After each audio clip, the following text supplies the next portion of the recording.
what's going on, fellas? Hey, this your boy the Bus, and we back in the building with another episode of Keep It Real.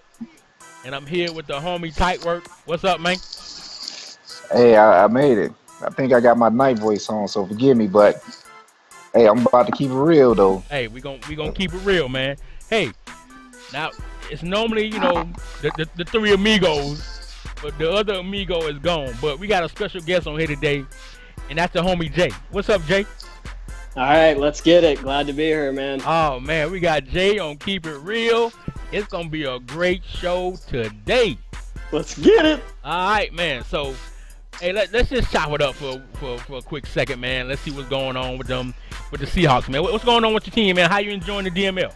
Oh, well, first, I love the DML. Love it. But this Seattle team, we came into high expectations with this Seattle team coming in the year. We had a great draft.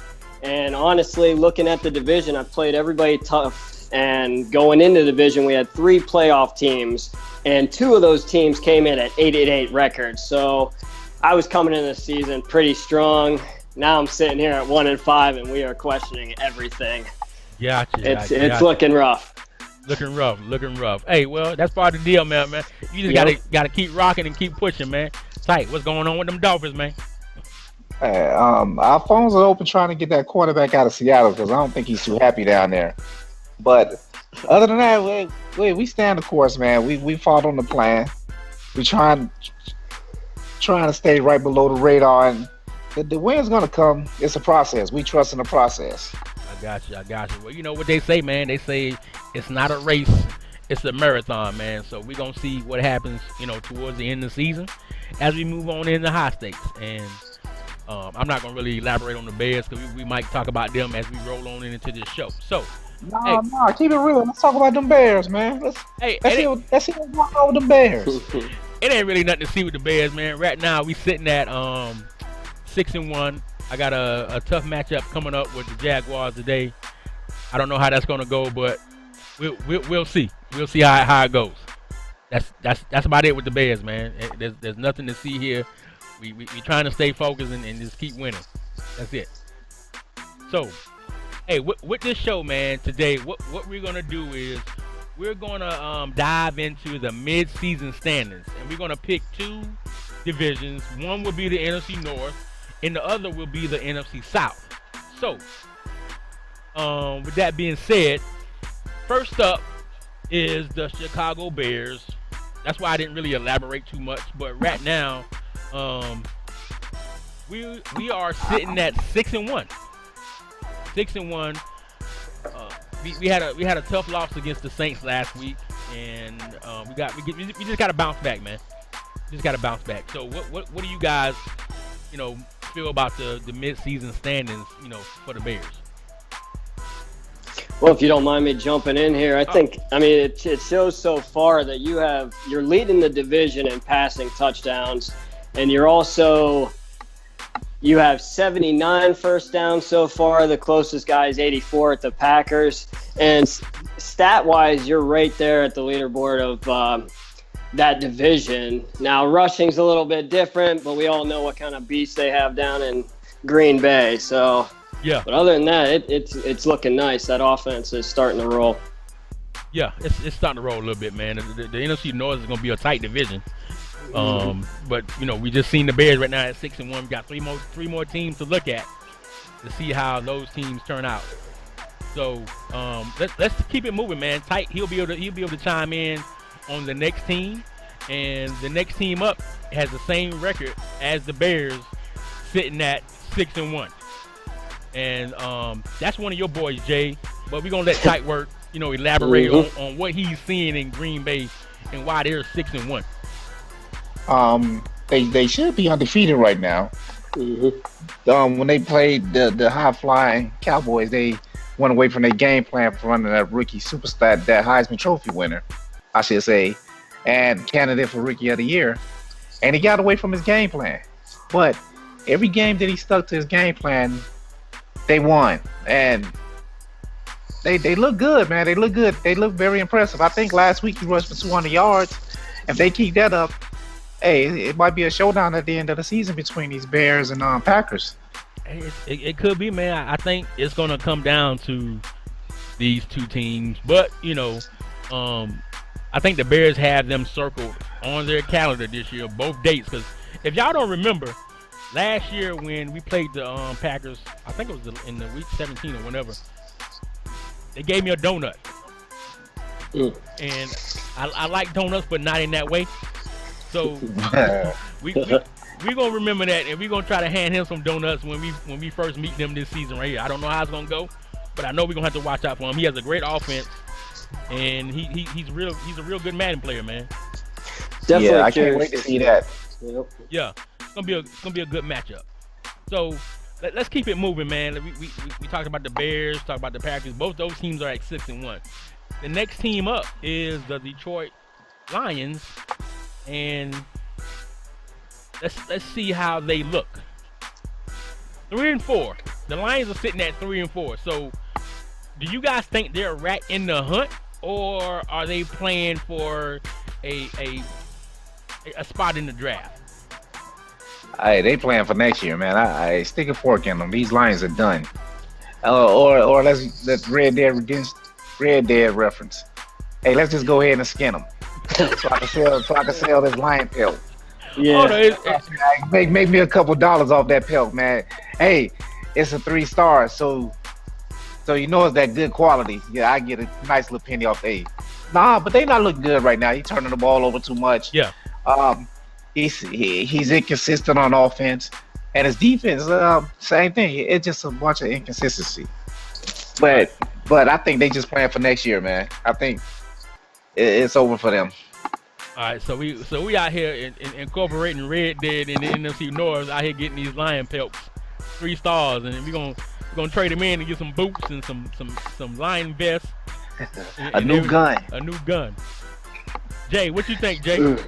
I mean, I would have to agree too. The Lions are done. That team, I go over to that team's roster, and sometimes I scratch my head, and I'm just wondering what he's thinking about the QB, and when is he going to move on from Matthew Stafford? Is that a guy that you're going to have to? I mean, is he going to have to keep playing with him? I would think that he's going to have to address that, and he's got to get some weapons over here, because this NFC North is really starting to bring some young players around that's going to be for the high stakes, and he's going to be left behind in this division if he doesn't take this offseason and do something special.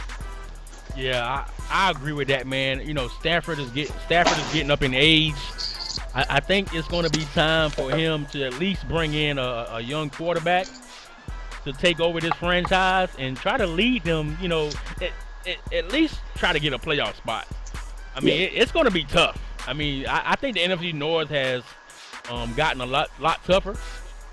And I mean, because normally the Bears would just run away with it, but we got the Packers here, and like I said, man, the Lions are sitting at 3-4. So I'm not going to count them out yet.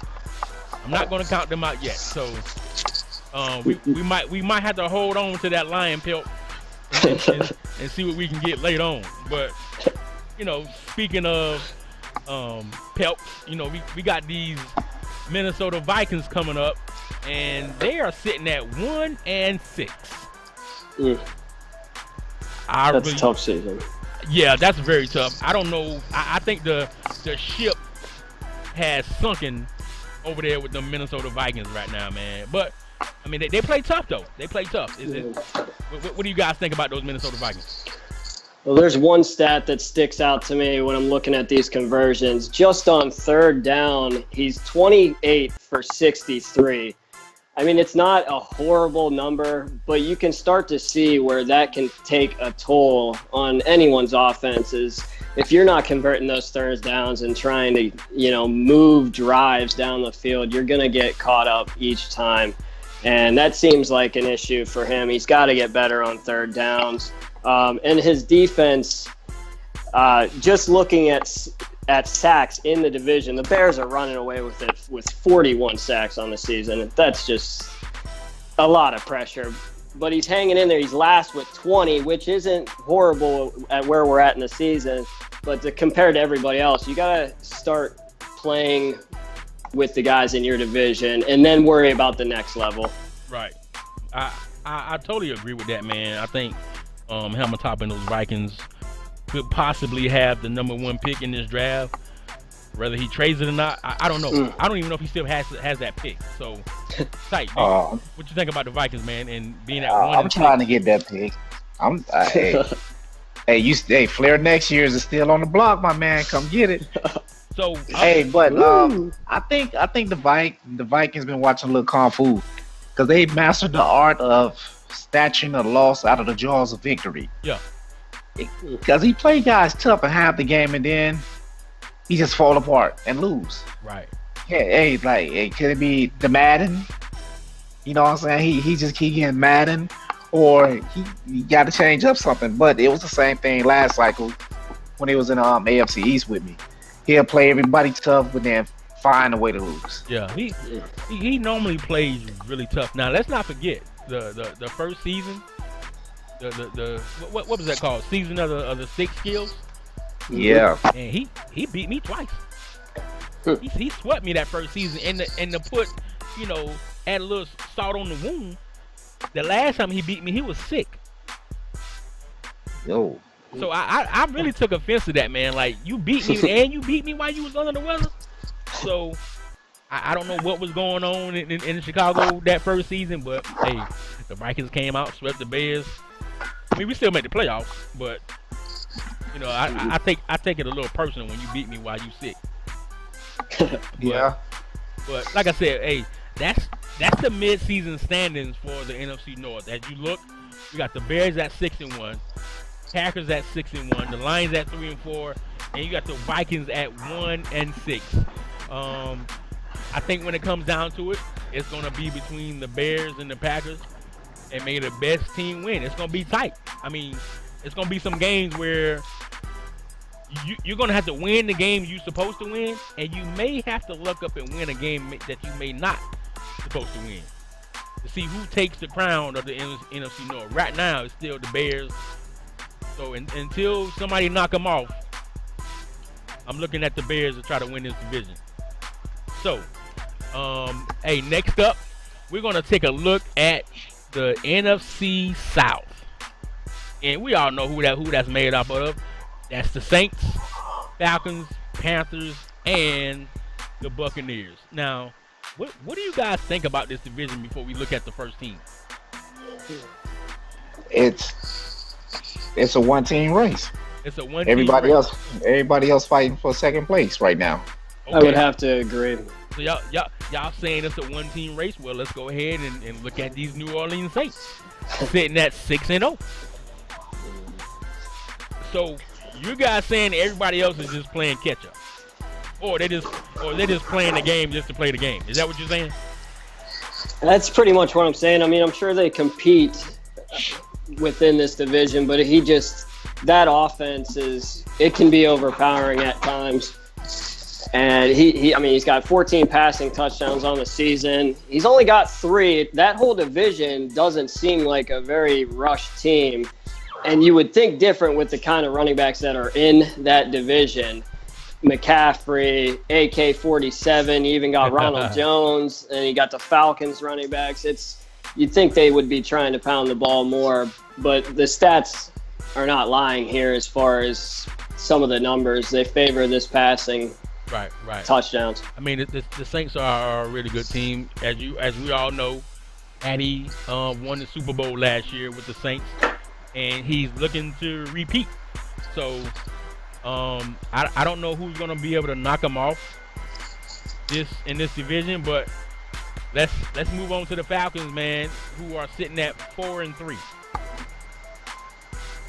What do you guys think about the Falcons, man? Do they have a chance or not? I think he picked the Falcons and high stakes. I had to quote Kanye. It was all good last cycle.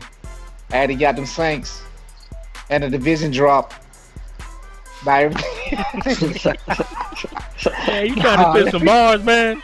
You spit bars, man. You got to write down that quick 16, man. Hey, no, cause we went out of order, man. I thought we was on them now, but hey, the Falcons, it looked like he's starting to get his game together, but I still think his offense can't go score for score, and his defense can slow him down enough to keep up with Addy. Because right now, he scored 136 points, and he gave up 112. And then you look at the Saints; they scored 192 and gave up 79. That's a big difference. You know what I'm saying? Yeah. So, but I think he's starting to get his team the way he wanted, and he can compete. But I still don't think he's gonna win this division. It's a long road for him. Yeah. It's a long road, and I just have to highlight a player off that team. That Bradley Gels pick for him was really huge, and obviously you can see it right now. The guy has 9.5 sacks, 23 tackles. I mean, he's really making an impact on that team instantly, and that's a guy that you're going to have for the rest of the cycle. Right.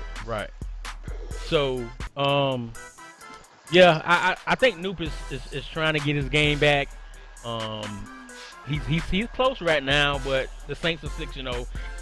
I mean, he could be playing for a wild card. Who knows? But he just got to keep winning and keep messing around with the playbook and get some stops, get some wins, and he'll be right in the hunt for that playoff, for that wild card, man. So we just never know what might happen, as the season progresses. So with that being said, man, let's move on to these Carolina Panthers, or like my man Diddy said that day, the North Carolina Panthers.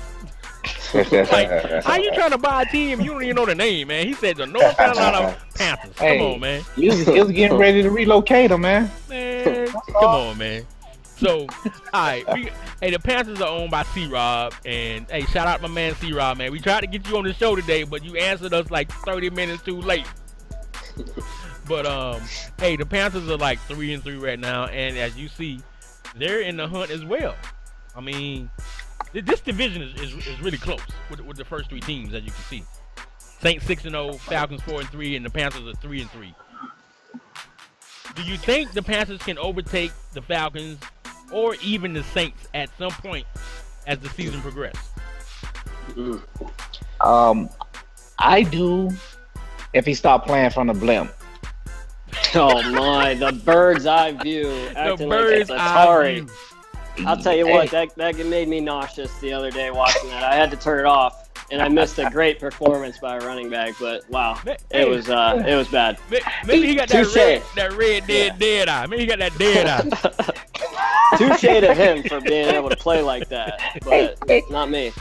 It can be me because I am going blind. I don't wear my glasses a lot. I try not to because I want to be cool, But hey, if you can do it, you can do it. See, Rob, he's a funny cat. He's like Forrest Gump, man. You never know what you're gonna get. He's a box of chocolates. Because one day he'll come out and upset the best of us. Then he'll come out and play somebody like the Buccaneers and hey. Yeah, but I think he's in here. Like right now, they him and New fighting for second place. One of them gonna get in the playoffs, hopefully. But I think he's like right there in the middle.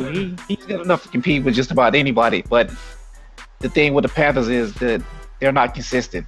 Yeah. So, but I like him, man. Hey, just bring the camera down a little bit, man. You might see that hole in a little spot. Get that cut in. It might help him get a extra win or two, but we'll see, man. It's gonna be real interesting to see how this division ends up once week 17 comes and once the playoffs start. I think Addy has his spot solidified, but hey, you never know, man. I mean, he might get some injuries. Kamara AK-47 is always hurt. Mm-hmm. He's always jammed up. Yeah, always jammed up. Dodging damn bullets. So, hey, last but not least, I forgot what I was about to say. Last but not least. Last but not least, I was trying to say something funny, but it didn't come out. Last but least. Yeah, it didn't come out that way, man. So last but not least, last and he deserved it. What? We got the Tampa Bay Buccaneers sitting at 2-4.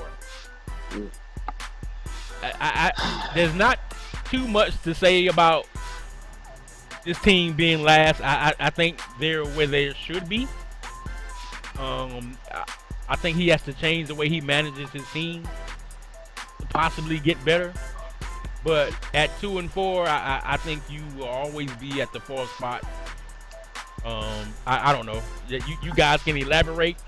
I mean, maybe y'all see him turning things around. I don't know.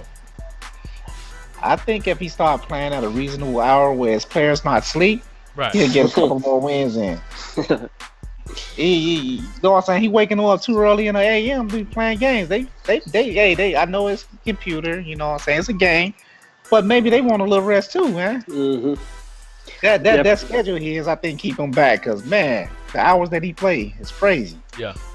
He does have a brutal scheduling, but if I just have to point something out on it, it's got to be this defense. I'm looking at the sacks and the interceptions, and it just doesn't seem like he's coming away with enough big plays on that defensive side of the ball. And he's got an older team. He's got he's got 3 or 4 younger guys that he's going to have to either figure out, is he going to be able to flip them and get their value, or are they going to sit here and rot?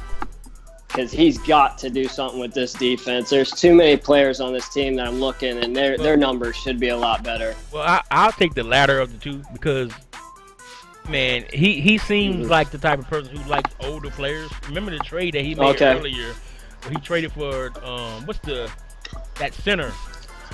You remember his name, Type? Nah, not at all. Is it? Let me look real quick. I can't remember his name, but I think I got it. I think that's my Alzheimer's. Yeah, Alzheimer's. Okay. Yeah. He made a trade. He's got Lane Johnson. Oh no, I didn't. Nah. I kind of like that one. I kind of like that trade. 'Cause Lane Johnson is actually pretty good, but the guy I'm talking about is what's his name? Oh, Jason Kelsey. He traded for Jason Kelsey. I mean, he's 32 years old right now, and it looks like he re-signed him as well. So, but like I said, he likes older guys. I don't see nobody trading for some of the veterans that he has on his team. So, they will probably be in Tampa Bay until they either be in free agency or until they retire. That's just my opinion. But hey, maybe he has some new management down there, man, and who can bring this team back up to the forefront. But I don't know. The Bucks are in last at 2-4. In first place, we got the Saints. Second, the Falcons at 4-3, and we got the Panthers at 3-3. Man, that's the mid-season standings for the NFC South. Now, we went over the 2 divisions, for you guys, and earlier you remember Jay mentioned Bradley Jails. Now, this could be a topic of discussion, and I'm pretty sure I'm gonna get some heat from either Jay or either Tightwork. But we know we always do a platinum player of the week, and that's the guy that I kind of think that's really balling out. And my selection was Bradley Jails. Now, before y'all jump on board, this is why I picked him. He's a rookie, and he's playing on a 4-3 Falcons team. And he has 9.5 sacks already. Like, if he keeps this up, he could possibly have 20, 22 sacks as a rookie for the Atlanta Falcons. I think that is tremendous. He's on the field at all times, and he's making his presence known. 23 tackles, 5 tackles for loss, 9.5 sacks. Now, do you guys agree, or should it have been somebody else? Jay, what's up? Well, there's definitely a couple rookies that come to mind, and this was once again a really good rookie class. The running back in Green Bay is getting a lot of hype right now. We'll see what happens when his schedule kind of toughens up. But Bradley Jails, there's a lot to like about this guy. He's 23, and he's got quick dev right now, and if he continues at this high rate, he's going to get to superstar quick, and it only takes about 6,000 XP for each upgrade.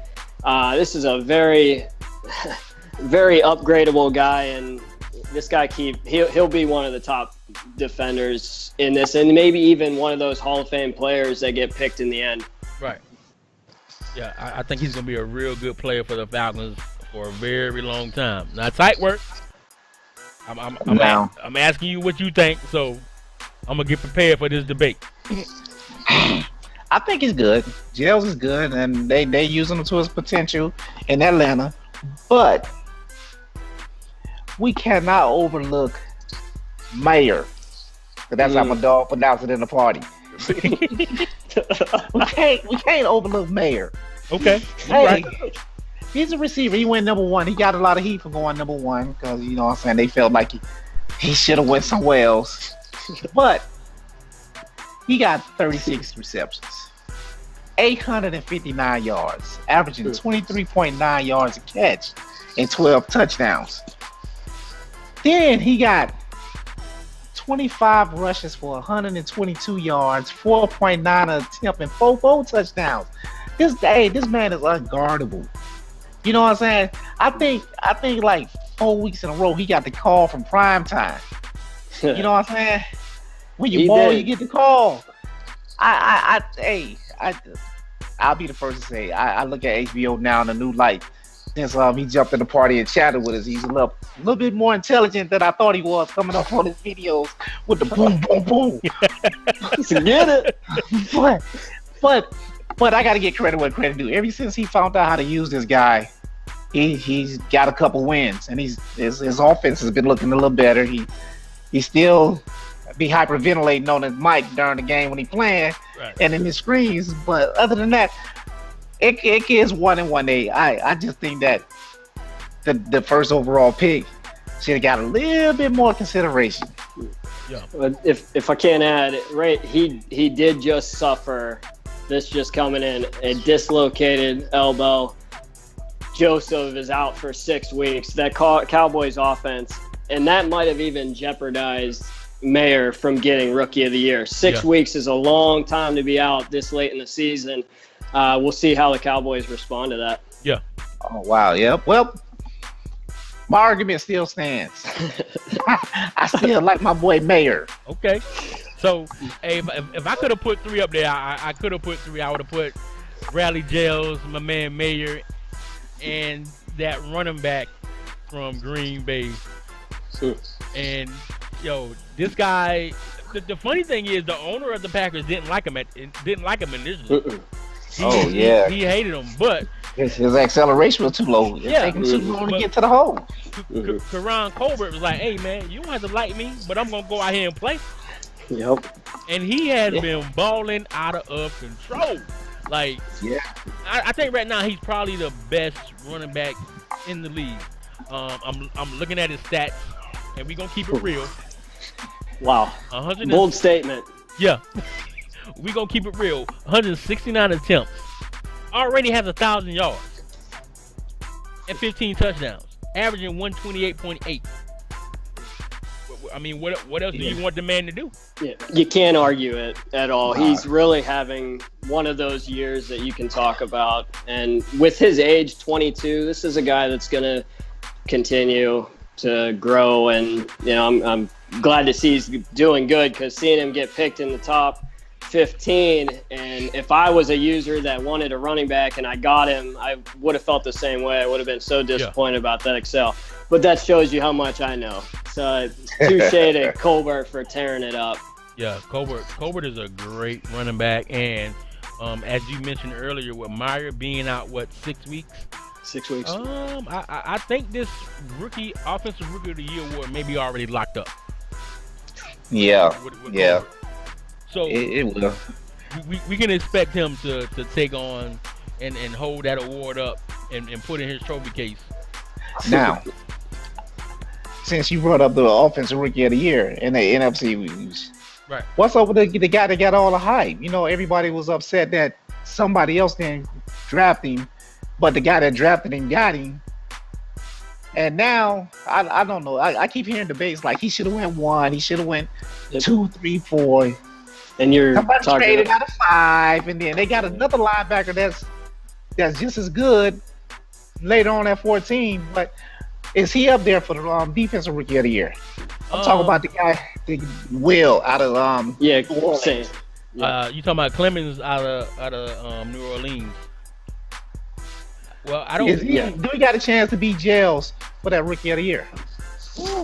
I don't know, man. I don't know, man, because Gels has 9.5 sacks right now. I'm not really sure of the stats of Clemens right now, but he got for a DN to come in and get 9.5 sacks as a rookie, and we only what we in 8. Yeah, coming up real close. I got to look, Alzheimer's again. But Clemens got what, 39 tackles? Yeah. 12 tackles for loss and 4 interceptions. That's decent, but I don't see that as. And he got 1 defensive touchdown. Yeah. So we still got Jails over him. I still got Jails over him. The year. Yeah. All right. Now the guy that he's compared to the guy in Baltimore. Do you think he got a chance to win AFC Rookie of the Year? Are you talking about EJ Gray or? Yeah, EJ Gray. He's the middle linebacker. Yeah, because he was the one that was projected to go number 1. Right. Over Will. He's not too far from Will Clemens. He has 26 tackles, 5 tackles for loss, and 2 interceptions. So, but right now my man is Bradley Jails, man, with 9.5 sacks. The only thing I agree with you. Yeah, Will Clemens, the only thing that has going his way is being on a team like the Saints is he's going to find himself in games where he's leading and he can send all the firepower and really not. He can be blitzing more. That's the only thing where I could see him edge away with some stats because you're talking about a Saints team that he's a contender.